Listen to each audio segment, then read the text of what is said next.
안녕하십니까, 이범진입니다. 네, 오늘은 우리 결제 조건 추심 결제 방식에 대해서 보려고 합니다. 추심 결제 방식은 이제 우리가 앞선 영상 쭉 봤을 때 이제 신용장 방식에 대해서도 이제 기본적인 내용 살폈고요. 추심 방식도 이제 그 내용이 시작이 됩니다. 먼저 추심 방식에 대해서 좀 전제 조건 서론을 좀 풀어볼게요. 먼저 추심 결제 방법.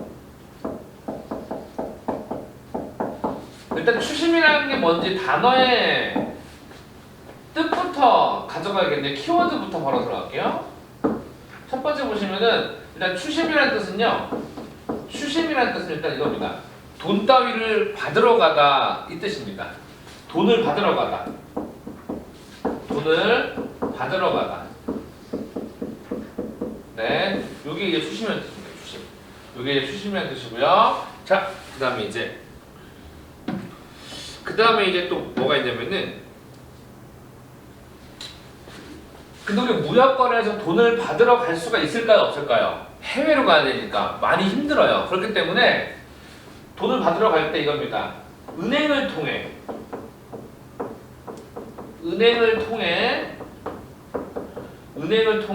돈을 받는 것입니다. 우리가 만약에 예를 들어서 아프리카랑 거래를 하는데 돈 받으러 가겠다는 목적으로 아프리카까지 비행기 타고 날아가면 왕복 비행기값만 200만 원이 넘어요. 인터넷 뱅킹으로 송금하게 되면 그냥 뭐 별도의 수수료만 주면 끝나는 건데, 그거 잡으러 가겠다고 돈 받으러 갈 때 또 돈 받으면 위험하잖아요. 또 그렇기 때문에 은행을 통해서 하는 게 일반적입니다. 여기 잠깐만요, 여러분. 은행을 통한다는 거는 일단은 이 결제 방법에서 누가 개입한다는 거예요? 그래서 은행이 개입한다는 거예요. 은행이 개입을 한다는 겁니다. 신용장 방식에서도 우리가 살펴보았듯이 은행이 개입하는 거래에는 어떠한 게 사용이 되어지죠? 대금 결제 방법, 즉 수출자가 작성하는 대금 청구서 환어음이 사용됩니다. 결론. 추심 결제 방법에도 환어음이 사용이 됩니다. 예. 물론 환어음 파트에서 또 환어음만 가지고 또 영상이 또 나갑니다. 환어음은 뭐와 뭐로 구성되어 있죠? 환어음, 어떤 환어음과 어떤 환어음으로 구성되어 있죠? 일람불 환어음, 기한부 환어음이 되어 있죠? 일람불 환어음은 말 그대로 일시불, 즉시 대금 결제를 하는 거고요. 그 다음에 이제 기한부 환어음은 말 그대로 외상거래입니다. 외상거래. 네, 이렇게 조금 유추할 수 있을 것 같아요. 그래서 일단 우리가 환어음이라는 건 이제 한번 나온 김에 쓸게요. 누가 작성하는 거죠? 수출상이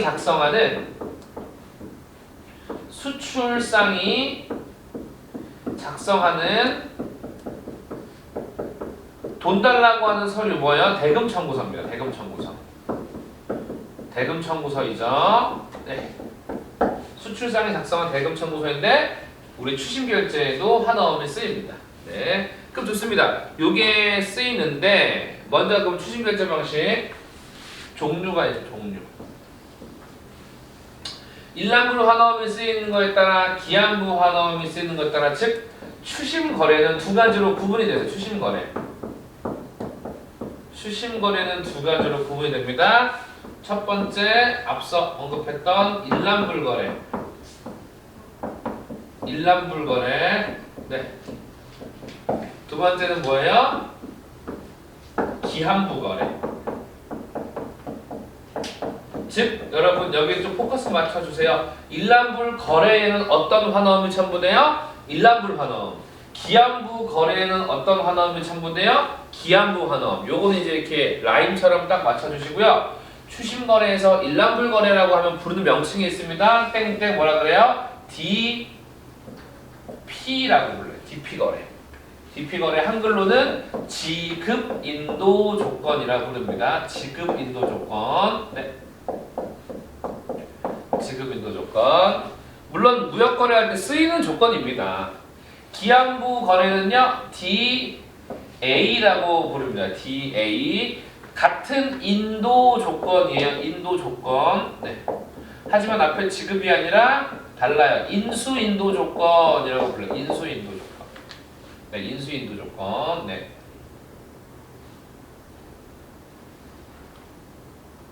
좋습니다. 그래서 일람불거래는 지급인도 조건만 동시지급이고요.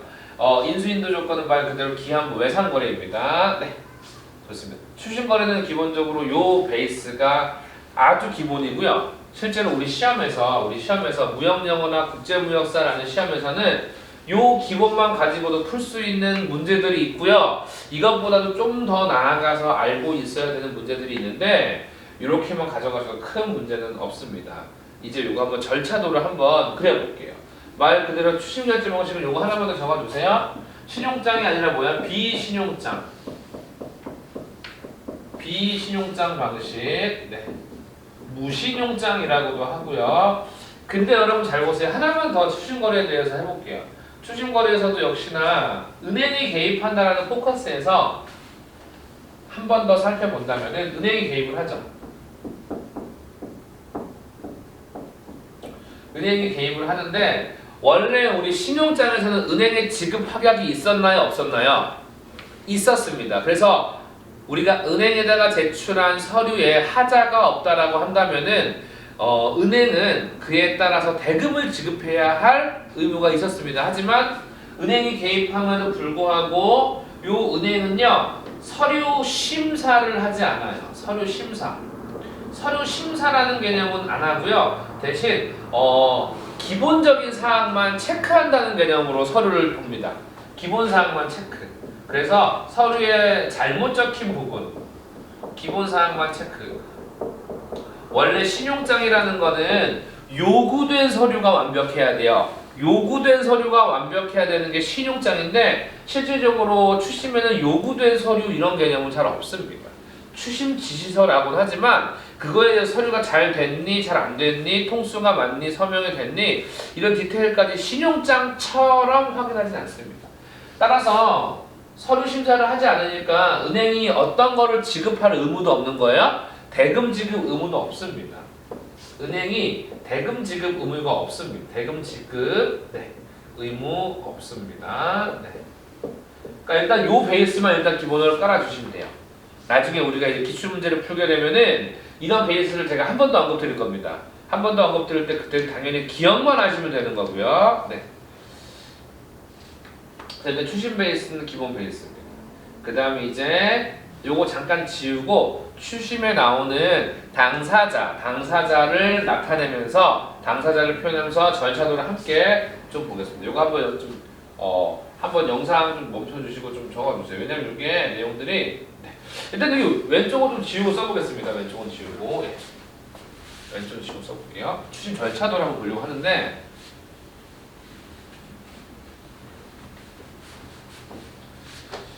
추심거래 실제로 DA 거래는 일반적으로 많이 쓰고 있습니다.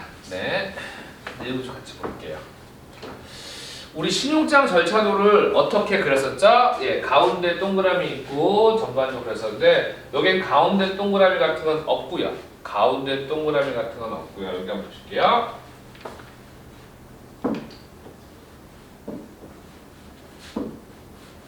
이렇게 4명의 주체만 존재합니다. 근데 제가 모양을 각기 다르게 그렸습니다. 왼쪽은 동그라미, 오른쪽은 세모. 그러니까 이쪽은 수출국이라고 좀 판단해 주시고 수출국. 네. 수출국이라고 판단을 해 주시고요. 여기는 수입국이라고 판단을 해 주세요.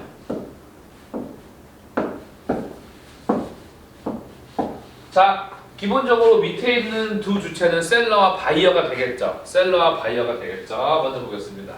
여기는 셀러, 여기는 바이어입니다. 일단 당사자끼리 무엇을 체결할까요?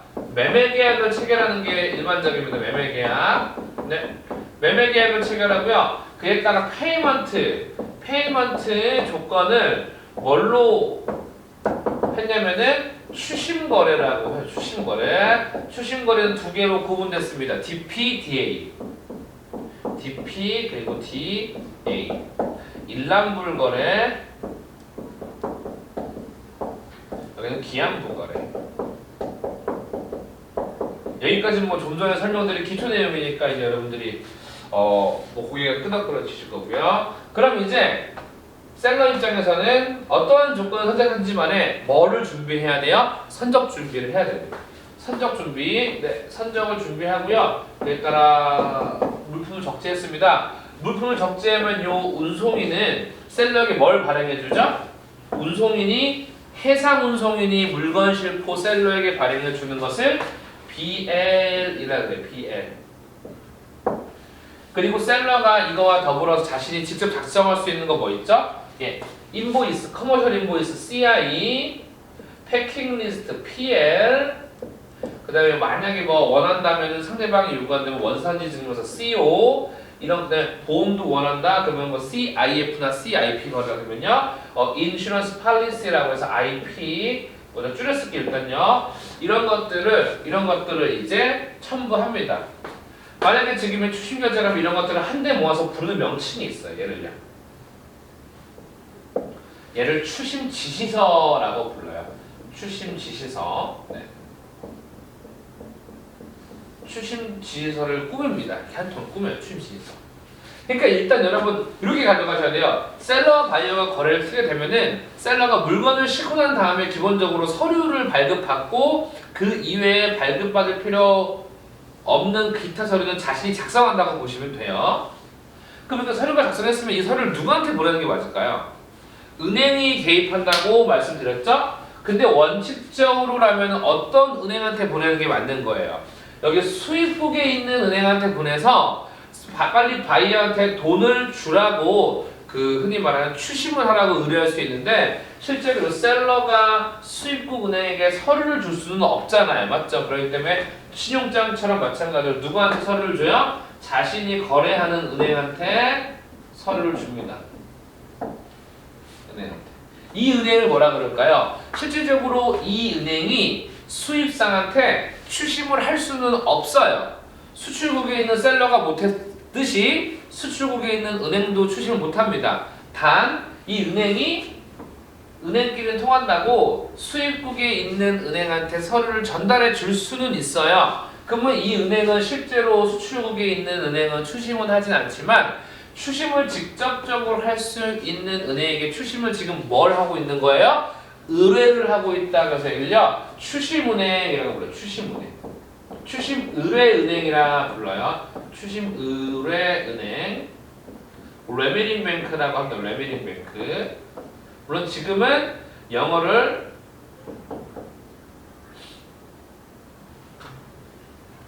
지금 안 쓸게요.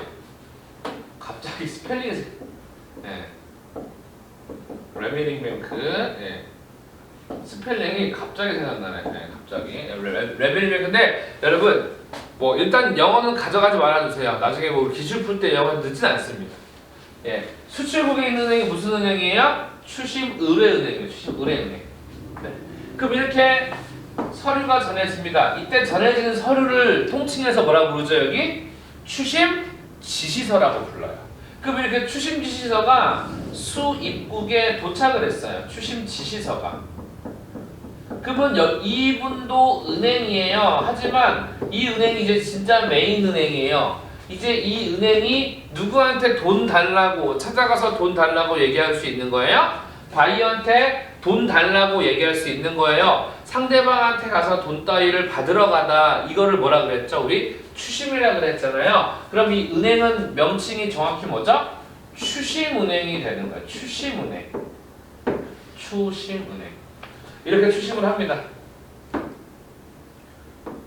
첫 번째, 서류 도착했어요 라고 서류 도착했습니다.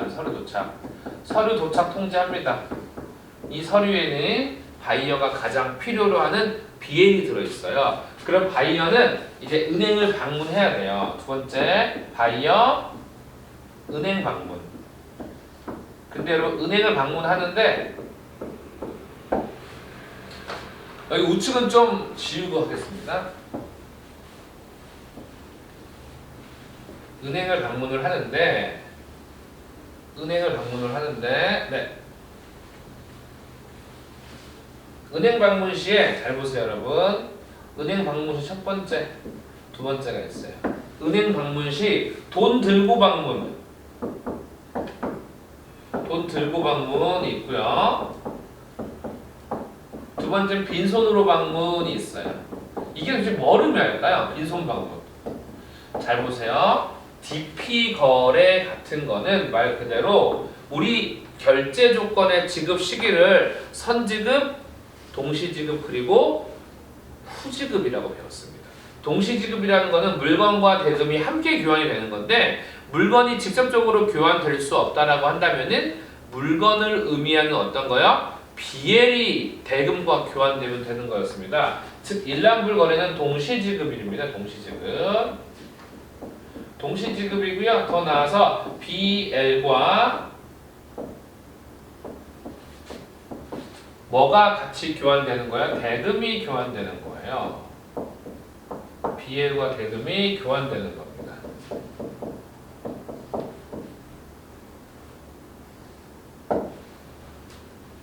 그 다음에 기한부 거래는 동시지급이 아니라 후지급이에요. 후지급은 다른 말로 이제 외상거래죠.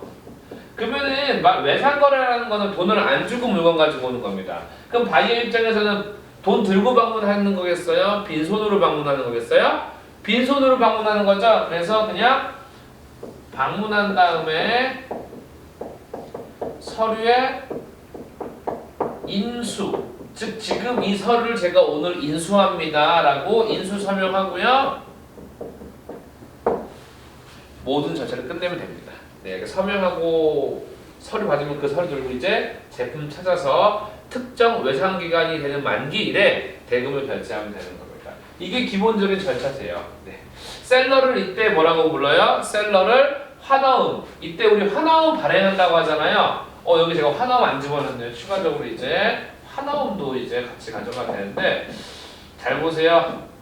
셀러는 환어음을 발행하는 사람이죠. 그 셀러를 여기서 발행인이라고 부릅니다. 셀러를 발행인이라고 부르고요. 여러분이 지금 여기서 보기에 최종적으로 대금 지급인은 누굴까요? 대금 지급인은 바이어입니다. 일란분이 됐든 기한부가 됐든 바이어가 대금 지급인이기 때문에 바이어를 추심거래해서 지급인이라고 부르는 지급인. 네. 여기까지가 추심의 그냥 기본이에요. 완전 기본. 추심 완전 기본입니다. 그래서 일단 얘가 기본적으로 세팅이 되면요, 적어도 우리가 문제를 웬만하면 건들 수는 있습니다. 그렇기 때문에 이 기본만 일단은 파악을 해주세요. 네. 그 다음에 이제 여기서 지금 자주 언급됐던 환어음 있죠. 환어음에 대해서 또 볼 예정인데, 네, 이 기본만 일단 가져가세요. 기본만. 네. 정리하겠습니다. 추심 지시서라는 거. 추심 지시서. 그 다음에 이제 추심 결제 방법은 말 그대로 DP, DA 두 가지가 있고요. DP는 동시지급 조건, 기한부 거래. DA는 후지급 조건, 외상거래입니다. 그래서 여러분 이 문장을 이해해 주세요. 돈 들고 방문, 빈손으로 방문. 이 말의 어감이 다시 말하면은 DP냐, DA냐를 얘기하는 겁니다. 이 절차도 생각보다 간단합니다. 그럼 만약에 만기에 돈은 어떻게 주는 거예요? 바이어가 셀러한테 벌어줄까요? 은행을 통해 줄까요? 은행을 통해 줍니다. 돈을 이렇게 주면은 은행은 그에 따른 수수료만 공제하고 이렇게 돈을 보내는 거예요. 그럼 최종적으로 셀러가 돈을 받게 되는 겁니다. 네, 좋습니다. 여기까지 일단 기본적으로 한번 보시고요. 이어서 우리 DP 유전스라는 개념도 좀 보려고 합니다. DA, DP 유전스 이렇게 하나 보고 DP 유전스 그다음에 환원 이런 내용을 좀 보도록 하겠습니다. 네, 이거 한번 정리해 주시고요. 마치겠습니다. 여러분 고맙습니다.